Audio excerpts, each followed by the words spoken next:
CSI का paper 1 और 2 हो गया है और डिस्क्रिप्टिव की तैयारी करना चाहते हैं तो दोस्तों, और उस दौरान आपको लेटर लिखने में दिक्कत हो रही है, तो मैं आपको एक तरीका बताने वाला हूं जहां पर आप अधिकतम नंबर जुटा सकते हो, अधिकतम अंक आप जुटा सकते हो। चलिए सीधा तौर पर पहुंच चलते हैं अपने फॉर्मेट के ऊपर और लिखने के सही तरीके के ऊपर, जहां हमें कुछ सावधानियां बरतनी है, कुछ ध्यान रखना है। चलिए, एक सवाल मैंने आपके लिए लिया हुआ है कि बिजली की समस्या के संबंध में शिकायती पत्र। अब यहां पर यह शिकायत किसी भी विभाग से हो सकती है आपकी, चाहे बिजली विभाग से हो, और भी समस्या हो सकती है, पुलिस विभाग से हो, पोस्टल विभाग से हो, या फिर सड़क विभाग से हो, परिवहन विभाग से हो, बैंक से हो, अस्पताल से हो, कहीं पे भी कोई समस्या है, उस सब को लिखने का तरीका एक जैसा रहने वाला है। चलो, एक फॉर्मेट है जिसको हम फॉलो करेंगे। आपको लाइन में लिखना है तो कुछ ऐसे रखेंगे, जैसे सबसे पहले किसी भी, अब ये लेटर हमने किसी विभाग को लिखना है, बिजली विभाग को, तो उसके अधिकारी के बारे में थोड़ा सा सोचेंगे पहले लिखने से पहले कि किसको लिख रहे हैं। तो सबसे पहले ऊपर जो लिखने वाले हैं, यहां पर हम यहां लिखेंगे सेवाओं में। सेवा में हमने लिखा। एक छोटी सी बात का ध्यान रखना है, जब कभी भी हम कोई शब्द लिखेंगे, जैसे मैंने यहां पर लिखा सेवा में, तो यहां पर हम इस शिरोरेखा का ध्यान रखना है। मैंने लिखा यहां पर सेवा में। अब यहां पर जो ऊपर रेखा होती है, अगर आप ऐसे लिख देते हो तो गलत हो जाएगा। इस शिरोरेखा को हमने बिल्कुल सीधे तौर पर ऐसे चलाना है, और जहां से ये शब्द शुरू होता है उससे यहां से शुरू करना है, और खत्म होने के थोड़ा सा आगे तक इसको बढ़ाना है, और यहां पर भी बिल्कुल ऐसे ही हमें रखना है। बिंदी लगा दी। इसको ऊपर डंडे को, जिसको आप डंडा बोलते हो, इसको शिरोरेखा कहा जाता है। इसको शिरोरेखा, जो मैं ये खींच रहा हूं, ये डंडा जो है, यही शिरोरेखा होती है। समझ में आया मेरी बात? चलिए, सेवा में। अब सेवा में लिखें, या चाहे तो आप यहां पर प्रतिष्ठा में भी लिख सकते हैं। प्रतिष्ठा, और ये रही शिरोरेखा, और फिर मैंने लिखा में बिंदी, और यहां पर लिख दिया। अब एक लाइन आपको छोड़ देनी है ताकि सुंदर दिखे, और जो बिजली विभाग का जो बड़ा अधिकारी होता है उसको इंजीनियर, मुख्य अधिकारी, मुख्य इंजीनियर, चीफ इंजीनियर कहते हैं, तो वो हिंदी में उसको अभियंता कहा जाता है। तो हम हिंदी शब्दों का, या इंजीनियर भी लिखना है तो हम हिंदी में ही लिखेंगे उसको। तो यहां पर मैं अच्छी हिंदी का प्रयोग कर रहा हूं, तो मैं लिखूंगा यहां पर मुख्य, और ये रही आपकी शिरोरेखा, अभियंता,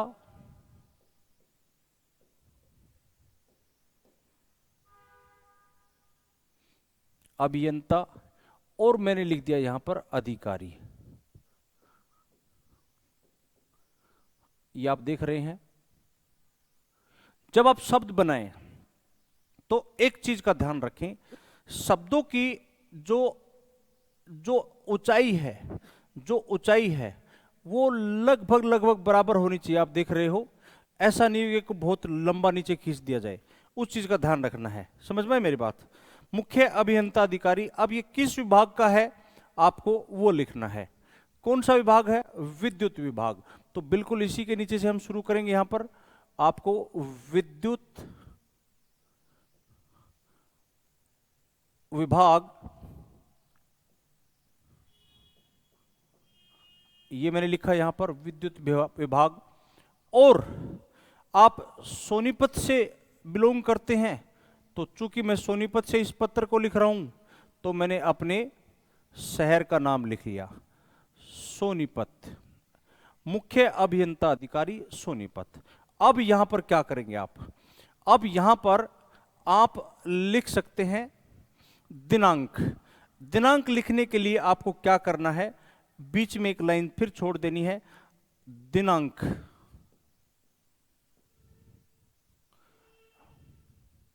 दिनांक। अब कुछ बच्चे ये कंफ्यूज होते हैं, ये बिंदी कहां आएगी।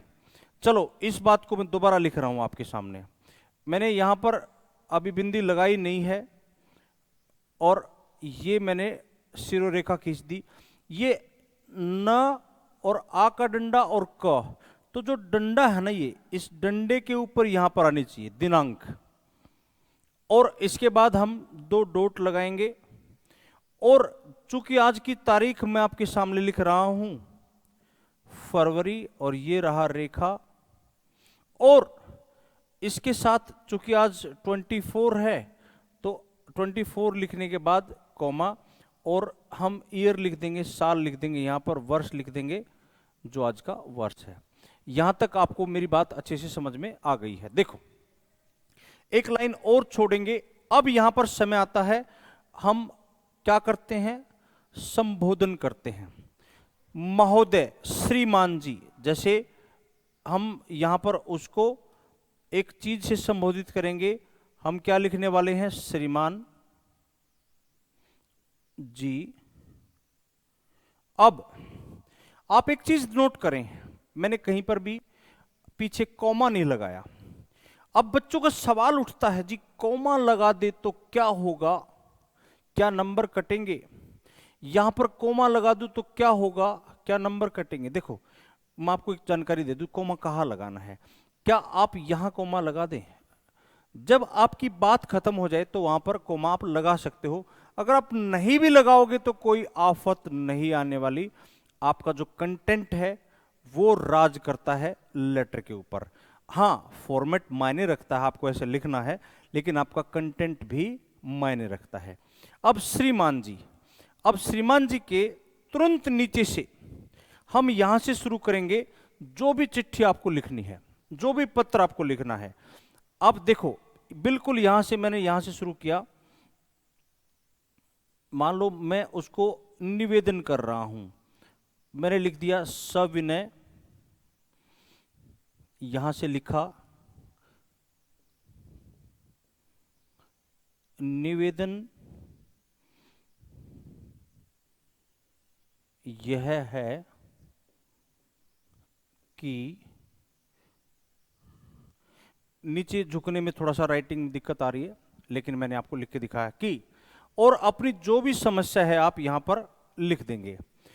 मैंने आपको बताया सेवा में, प्रतिष्ठा में, जिसको लिख रहे हैं, जो विभाग है, पता है, और यहां पर तिथि दिनांक आ गया। अब मान लो दिनांक लिखे या नहीं लिखे क्या फर्क पड़ता है, हाँ तारीख लिखनी जरूरी है, लेकिन इस दिनांक को अगर आप नहीं भी लिखते तो कोई आफत नहीं आने वाली, तिथि तो आपने दे ही दी है, लिख देंगे तो भी ठीक है, नहीं लिखेंगे तो भी ठीक है। अब देखो जरा आगे, जो आपका पत्र रहने वाला है वो 3 भागों में बटेगा। पहला पॉइंट, जो आप पॉइंट नहीं बनाना, बता रहा हूं, आप अपनी समस्या बताएंगे। मैंने यहां पर आपकी समस्या लिख दी, जो भी आपकी समस्या है, ठीक है। आपको उसके बाद दूसरा पॉइंट जो आपका सुझाव देंगे, सुझाव या जो समाधान हो सकता है, जो समाधान हो सकता है वो लिखेंगे। और जो तीसरा पॉइंट है उसमें आप आशा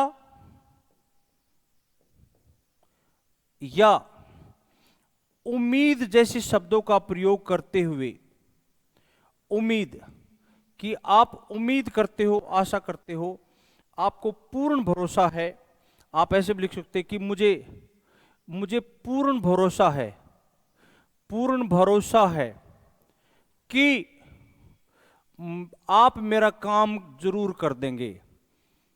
इस तरह के शब्दों का प्रयोग करते हुए 3 पार्ट में आपको जो है पत्र को लिखना है। अब यहां पर आप जो तीसरा पॉइंट जो रहेगा उसमें आप धन्यवाद लिखेंगे खत्म होने के तुरंत बाद। जैसे अगर मैं इसको थोड़ा सा नीचे ले लूं ताकि आपको दिखने में सुविधा रहे, आप बिल्कुल यहां पर धन्यवाद लिखेंगे और फिर आप जो है यहीं के यहीं आप अपना प्रार्थना करने वाले प्रार्थी, या आप चाहो तो यहां पर भावदीय जैसे शब्द लिख सकते हो, और यहां पर आपका नाम यहां पर आ जाएगा, जो भी आपका नाम है, नाम लिखना नहीं कि मेरा नाम, नाम लिख देंगे और यहां पर नीचे आपके हस्ताक्षर आ सकते हैं। ये आपका फॉर्मेट रहने वाला है। आप चाहो तो जो दिनांक है उस दिनांक को आप चाहो तो नीचे भी लिख सकते हो, वहां की बजाय यहां पर भी दिनांक आ सकता है। तो दोस्तों ये था एक अच्छा पत्र लिखने का फॉर्मेट। अगर आप इस फॉर्मेट को, मैं आपको दोबारा से एक बार दिखा दूं, अगर आप इस फॉर्मेट को ऐसे लिखोगे, ऐसे लिखोगे, ऐसे लिखोगे, तो मैं दावा करता हूं आपकी सही और सारे के सारे नंबर यहां पर आने की उम्मीद है। चलिए दोस्तों, अगर आपको तैयारी करनी है, आपको तैयारी करनी है हिंदी या इंग्लिश किसी भी भाषा में, CSIR के इस एग्जाम की, जिसमें निबंध, पत्र और सार लेखन, जिसको आप प्रेसी भी कहते हैं, वो आ रहा है, तो आप ऑफलाइन या ऑनलाइन दोनों तरीके से गैलेक्सी एक्सिस कोचिंग पॉइंट को चयन कर सकते हैं। आप चले आइएगा कहां पर, मैं आपको बता दे रहा हूं, यहां पर आपको बिल्कुल ऐसे ही मिलेगा गैलेक्सी एक्सिस कोचिंग पॉइंट, जो कि सुभाष चौक सोनीपत पर है, और ये हमारा फोन नंबर है। अगर आपको कहीं पर भी दिक्कत आ रही है, तो आप अपने घर पे बैठ के तैयारी कर रहे हैं, तो आप फोन नंबर पे कॉल करके पूछ सकते हैं कि जी मुझे ये तकलीफ है, ये दिक्कत आ रही है। हम वैसे भी आपकी मदद करने को तैयार हैं। हम आपको फ़ोन पर असिस्ट करेंगे, आपको बताएंगे, आपको वहीं घर बैठे भी कोई दिक्कत है, वो भी आपकी निःशुल्क सेवा रहने वाली है। अगर आप हमसे जुड़ते हैं तो आपको हम वैसे भी मदद कर सकते हैं। चलिए दोस्तों, आपका इंतज़ार रहेगा गैलेक्सी एक्सिस कोचिंग पॉइंट के इस YouTube चैनल पर। मैं दोबारा से आपका स्वागत करता हूं, खैर मकदम करता हूं, और आपका इंतज़ार रहेगा इस नंबर पर। आप हमसे जुड़ जाइएगा अगर आपको सच में तैयारी करनी है। नमस्कार।